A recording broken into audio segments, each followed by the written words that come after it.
Bom, dando sequência aqui no vídeo, o que eu vou fazer? Eu tinha o separador aqui, mais ou menos como eu já tinha definido, a quantidade de dashes, né, de tracinhos que eu tinha definido, já está por aqui. E eu posso basicamente usar o separador antes de iterar no loop, né? Então eu posso dar aqui um print ln, e aí eu vou colocar separator. E aí aqui também, após a iteração, eu também vou dar um print ln separator. Então se eu der um cargo run agora, e eu de novo esqueci da bendita da sintaxe. Vou colocar aqui, já fiz merda. Deixa eu ver se foi tudo certinho, bonitinho, beleza. Então vamos de novo. Beleza. Aí o que eu vou fazer? Para formatar a posição, ele tem uma função, a função format. Você pode passar a macro, né? Você pode passar algumas lógicas dentro dela. Para ser bem honesto, eu não sou necessariamente o cara mais sabido, mas a gente vai, na verdade, estudar junto e aprender isso. Então, o que a gente vai precisar fazer aqui? Em vez de passar a posição, porque eu quero que, em vez de ser 1, se a gente voltar aqui também, em vez de ser 1 e aí aqui crescer para 10, eu quero que esses números sejam prefixados, de 1 a 9, sejam prefixados com 0. Aí como que a gente faz isso? A gente vai dar aqui um format, e aí aqui a gente vai colocar bonitinho, que nem estava antes. A gente vai formatar, e aí o que eu vou precisar fazer? Eu fiz a minha busca, eu estava tentando aqui e eu acabei chegando no resultado. Aqui, se eu não me engano, é a posição, então aqui é o que a gente vai adicionar, a posição e qual que é o delimitador. Então, basicamente, se for menor que 2 dígitos, adiciona o 0. Basicamente, é essa lógica. Então, se a gente voltar aqui, ó, agora os valores eles vão estar 1 a 9 vai estar 01 a 09.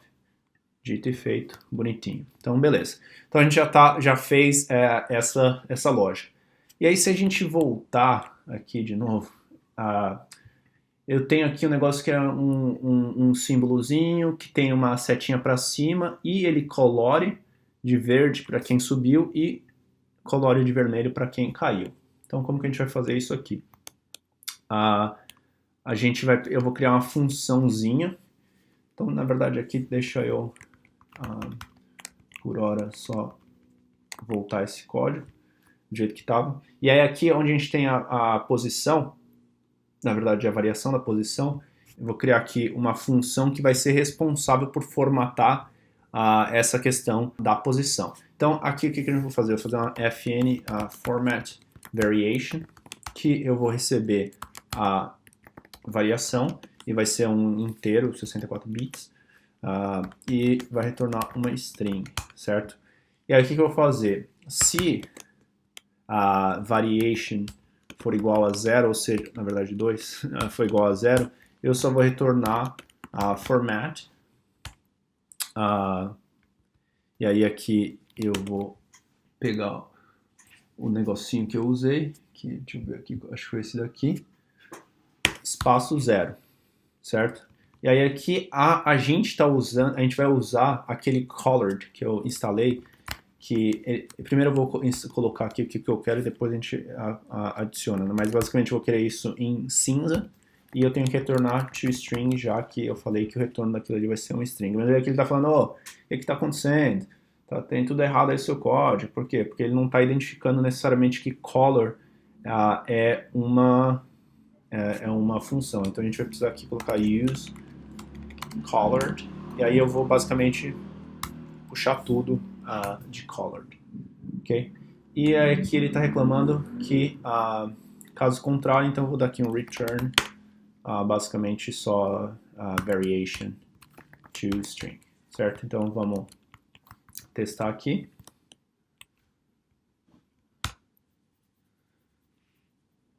Está reclamando que eu não estou usando, mas beleza. Ele não, obviamente ele não vai fazer nada porque eu não estou chamando a função aqui. Então aqui eu vou colocar aqui a position format variation, eu vou passar isso aqui e agora ele já deve fazer bonitinho. Pronto, ele já está aqui imprimindo em cinza e com o 0. E aí o que eu vou fazer? Vamos voltar ali para o código. voltar na verdade aqui para a função.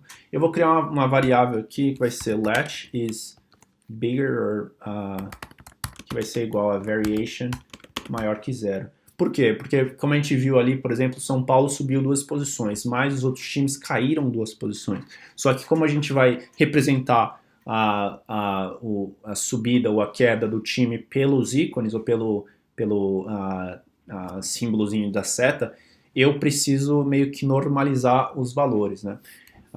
Aí, como que eu pensei em fazer? Vai ser um let value, vai ser igual a if is bigger, ou seja, se é maior, basicamente só retorna variation. Caso contrário, vai ser variation vezes menos 1. E aí, na verdade, o valor vai ficar positivo e a gente continua tendo valor se a gente precisar para alguma coisa. E aí agora é a parte do prefixo, né? Então a gente vai fazer aqui uma outra variável, let prefix, vai ser igual a if is bigger. E aí o que a gente vai precisar fazer? A gente vai dar um format de novo. E aí aqui dentro a gente vai colocar a setinha para cima. Deixa eu pegar aqui a setinha que eu usei. Foi essa daqui. Vou colocar aqui o nosso placeholder e vou colocar value. E aí value é o valor que eu acabei de definir. E como ele está subindo, eu vou dar aqui só um green, certo? E no meu else, basicamente vai ser o mesmo código, mas aqui vai ser red. E em vez da setinha para cima, vai ser a setinha para baixo. Então a gente basicamente já definiu aqui o nosso prefixo. E o prefixo, na verdade, não é nem prefixo aqui, né? Seria result. Vamos chamar de result. E aí aqui o nosso retorno vai ser result.toString. Então se a gente rodar aqui de novo, preciso do ponto e vírgula ali, se a gente rodar de novo o nosso código, agora o São Paulo deve ter a setinha para cima, em verde, e o Bragantino e o Coritiba a setinha para baixo em vermelho. Beleza. Maravilha. A gente já está adiantando bastante. Então, basicamente, a gente já fez a principal parte do código. Agora a gente só precisa fazer a customização final para para salientar ou para reforçar a posição do meu time, no caso do Corinthians, né? Uma coisa que é interessante do Rust é que você pode redeclarar uma variável. Então eu tenho aqui eu posso fazer let line de novo. Aí basicamente não é um bad pattern, né? Não é um code smell. Então if position.time.nome popular, nome popular foi igual a my team. O que eu vou fazer? Eu não vou fazer nada. Eu vou deixar do jeito que está, porque a API do Colored, ele tem uma função chamada dime, que ele basicamente reduz ou enfraquece ou muda a intensidade do valor. E aí aqui, se não for o Corinthians, aí sim, eu vou dar um line.dime e toString. Aqui também a gente precisa retornar o ponto e vírgula. E isso basicamente vai fazer com que a gente tenha o nosso código bonitinho. Maravilha! A gente já acabou aqui sem muito mais, mas uma coisa que eu reparei aqui é que o separador também precisa ser com menos intensidade. Então o que eu vou fazer aqui no separator, eu vou colocar o dime, né, o dimmed, ponto toString, certo? E com isso a gente vai ter aqui o nosso resultado final, como a gente queria, bem elegante, bem fácil de se entender. E aí a última coisa que eu vou tratar aqui é a questão que, se vocês perceberem aqui, ele está rodando, como vamos dizer, no modo de debug, que a gente está rodando o cargo run. Teoricamente, se abrirmos aqui Open Target, vocês vão ver que, deixa eu até deletar esse release para não confundir vocês, ele vai ver aqui que ele está com 13 megas, por quê? Por conta das dependências e por coisa do build. Mas se a gente der um cargo build release, ou seja, a gente está definindo que o escopo desse build é de release, porque o valor padrão ele é não otimizado e debug do build, então você precisa passar essa flag de release, ele vai compilar todas as dependências e gerar um executável que, para ser bem honesto, não deve pesar mais do que 5 megas. E eu acredito que se eu gastasse um pouco mais de tempo para otimizar as dependências, talvez para cortar um pouco das derivadas que aquele site que eu mostrei para vocês gerou, a gente consegue, na verdade, até reduzir um pouco mais. Então, vamos dizer assim, como lição de casa para mim,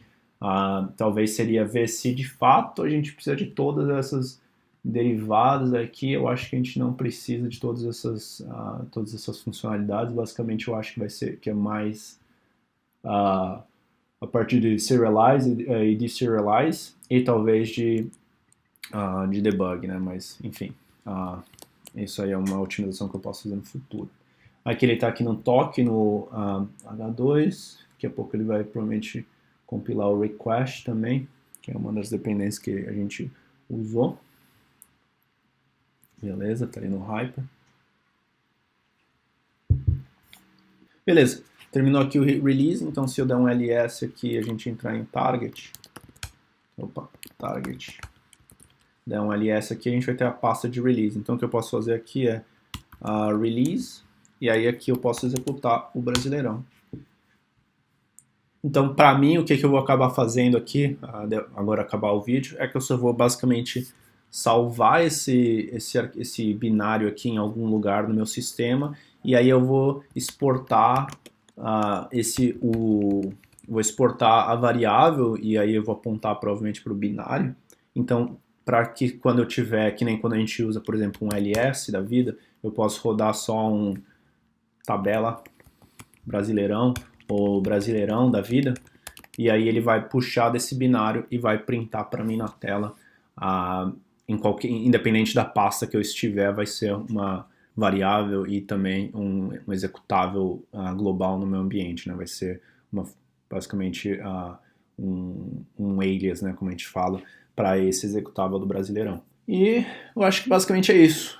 Se vocês tiverem alguma dúvida, infelizmente eu não sei se eu vou ser a melhor pessoa para ajudá-los, mas na medida do possível eu vou atualizar e vou responder os comentários, mas esse é o primeiro vídeo que eu estou fazendo de Rush, então espero que daqui a um tempo eu olhe para trás e veja como eu bati cabeça para fazer uma coisa tão simples, mas foi uma experiência legal que eu acho que serviu de aprendizagem ou de lição para mim, e espero que para vocês também. Beleza? Aí no futuro eu trago mais alguma coisa de Rush. Quero brincar um pouco com WebAssembly e, quem sabe, uma aplicação um pouco mais parruda. Beleza? Espero que vocês tenham gostado dessa série e qualquer coisa deixa aí nos comentários. Valeu, galera. Um abraço.